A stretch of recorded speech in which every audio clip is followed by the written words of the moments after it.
And I realized that while science may teach you how to clone a dinosaur, humanities teaches you why that's a bad idea.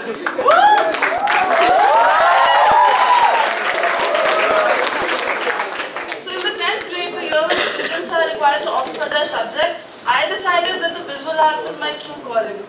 Now, I'd always been among the top scorers of my class, so naturally everyone presumed that I would be opting for the science stream. But to pursue the visual arts, I figured that it would be best if I opted for humanities or the social sciences or the liberal arts, whatever you may like to call it. So the first day of the new school year, my friend of 12 years came up to me and he said, "So what have you opted for? Science with bio?" I shook my head. "Science with economics then?" I shook my head again. He was so confused, so to prevent his confusion, I told him, "I've opted for humanities." All he said to me was, "Humanities, probably the least you could have done was to opt for commerce." Then again, about a month ago, I was talking to my friend about, preparing my portfolio, applying to art schools, and all he said to me was, "I don't know, maybe you should consider doing something where you actually have a shot at a decent future." I could go on and on about all my concerned friends and family and relatives who care so much about my future in the job market and constantly badger my parents for letting me choose such a useless degree path. After being a student of the liberal arts for about 2 years now, I have come to the conclusion that the liberal arts are useless. I know half of you are going to disagree with me, but let me tell you, you're wrong. The rest of you might agree with me, but you're wrong as well. You're wrong about why the liberal arts are useless. Let me first define what I mean by useless or useful. So, Aristotle was probably one of the most useless people in the history of mankind.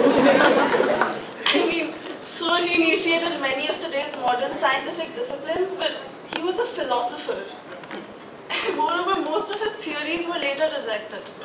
But one of his more useful pursuits was asking people if they felt like they were doing something useful in their lives. He did this by asking them why they were doing what they were doing, because he figured if the goal of the activity was worthwhile, the activity would be useful. Coming back to the subject of subject options, when anyone is asked why they have opted for a particular subject, the standard but incredibly boring answer is always to get a good job and make good money.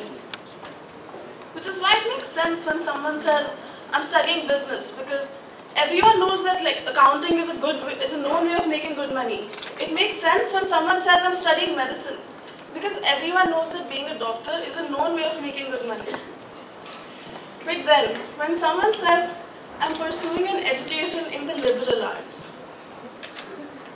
what job options are there in the market? What are you going to do with that degree? Hence the famous joke. The science major asks, "Why does it work?" The engineering major asks, "How does it work?" The business major asks, "How much does it cost?" But the liberal arts major asks, "Would you like fries with that?" But evidence has suggested that liberal arts has an equal chance of finding good jobs and making good money as any other field. It's just that in this field, the career is more like a marathon than a sprint. I mean, because statistics have shown that the initial salaries for liberal arts major may be lower than those with other degrees. Mid-career salaries and people's peak earning ages are just as good, if not better, for those with liberal arts degrees. This just goes to show that the liberal arts are not useless, but why we usually think that they are. Here's a better explanation for our conundrum. With any other subjects, you could easily use their names to read off names of well-paying jobs. Jobs that are known to pay really well. Like, are you studying engineering or computer science? Everyone knows that there are known ways of making good money. But studying the visual arts or sociology, I mean, last I checked, there was no job for a sociologist in the papers. This, I think, is why the liberal arts are useless, because you can't just read the name of a well-paying job off of a liberal arts degree. It actually requires some ingenuity and exploration for you to figure out what you want to do with that degree. No, this does not mean that the names of liberal arts subjects are poorly chosen. Rather, the answer lies in knowing what the liberal arts are. They are, first of all, arts, which means the expression or application of human creativity and imagination.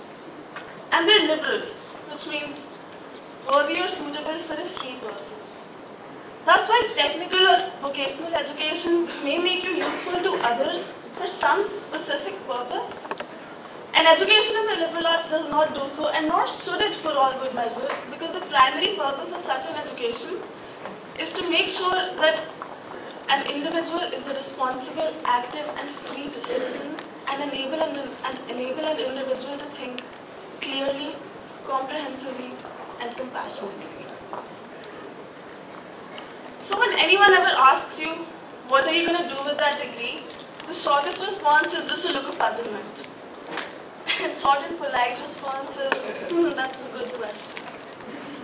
A longer and more conciliatory response would be, I don't know, I guess I'll just do my master's, and if I still can't get a job, I'll just see you at the nearest fast food restaurant. But the longest response that interacts with Aristotle's view would be, I may not know yet, but I'm sure that in the middle of my career, I will have a salary that's just as good as yours, if not better, and I will be working at a job which I actually like. So the question that I believe should be asked is not what are you going to do with that degree, rather, how is your education going to educate you in the truest sense of the word?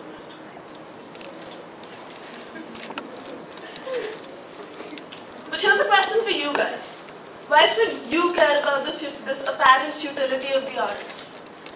See, it's just that every time you dismiss any artist as a shabby, poorly dressed, starving individual, every time you think of anyone who's pursuing psychology as someone who just works with crazy people and so must be crazy themselves, you're contributing to the stigma surrounding these fields. In our country, the stigma is one that perpetuates itself.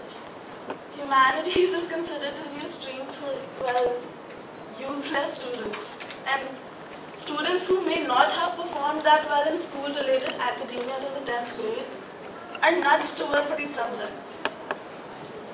These students might as well fare better in physics or biology or business, subjects they're actually interested in, but fare poorly in humanities. This is a vicious cycle that just fosters the stigma, and it leads to anyone who has opted for the liberal arts facing a great deal of stress and having a constant air of self-doubt.